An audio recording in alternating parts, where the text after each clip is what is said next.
At Active Health here, our office is a little bit different. We shoot x-rays with every single patient that comes through our doors because we do spinal remodeling. It's through chiropractic biophysics, CBP for short. So we take these x-rays, we look at where the patient currently is in their structure, and we look at the ideal structure for that patient.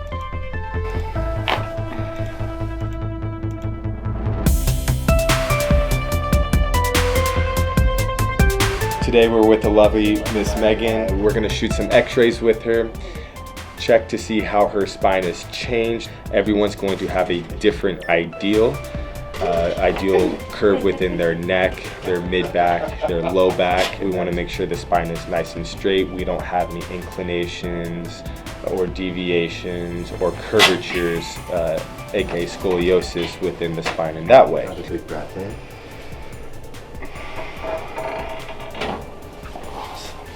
Let's lay face up now, please.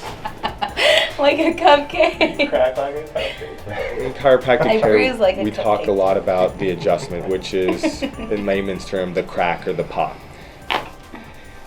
That is the true adjustment within the body. But getting your spine actually aligned and getting your alignment, that is through traction. A lot of people think that when we're adjusting the body that we're really moving the bones, which we are to a very small degree, but what we're doing is we're breaking the scar tissue that is holding our spine into this subluxated position. So she has a bit too much curve within her low back, and she has something called an anterior pelvic tilt. So what we have here on traction, we're bringing her legs up so her legs are above her hips. That's going to help rock her pelvis backwards. We then have this strap here on a portion of her hips called the anterior superior iliac spine. We're using this as a leverage point to also further rock her hips back. So Daniel, grab that side. Straps right there. And if you look right here, you'll see her hips start to torque backwards into a posterior pelvic tilt. See, now the hips are in a posterior pelvic tilt. And we're going to do one more strap because she has a little bit too much curve within that lumbar spine. We're going to put one right over her L3. Our structure will dictate how we function in life.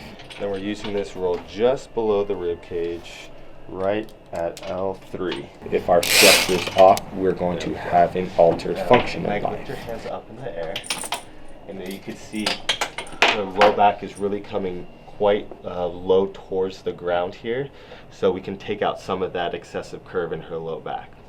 Now within her mid back, she also has too much curve, but it's called a posterior translation of her thoracic spine. So we have something called a thoracic wedge, or a what we call here a P block. So we have this going right in Megan's back to help push it forward. So we have this P block going right at about her T4, T5 area to help push her forward. Her head's getting closer over to her shoulders, but we want to install more of a curve through here.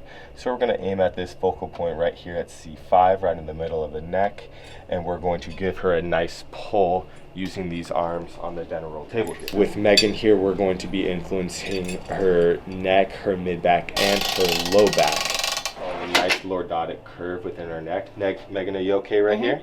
Great. Feels pretty good? Yeah, it feels amazing. Awesome. And then we're just going to add a little bit of weight.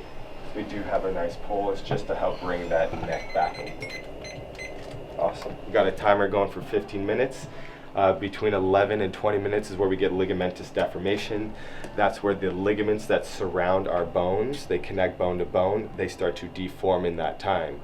Anywhere before 11 minutes, they're not fully deformed, so we're not going to get the correction that we need. Anything after 20 minutes is not going to be advantageous to the body. The ligaments are fully deformed. They're not going to deform any further. So Megan's going to hang on here for 15 minutes. And that is her spinal reconstructive type of traction. This is so we can prevent the reoccurring symptoms that patients experience on a day in and day out. Stay tuned and subscribe and like for more chiropractic tips and understanding. We'll see you next time. Stay well.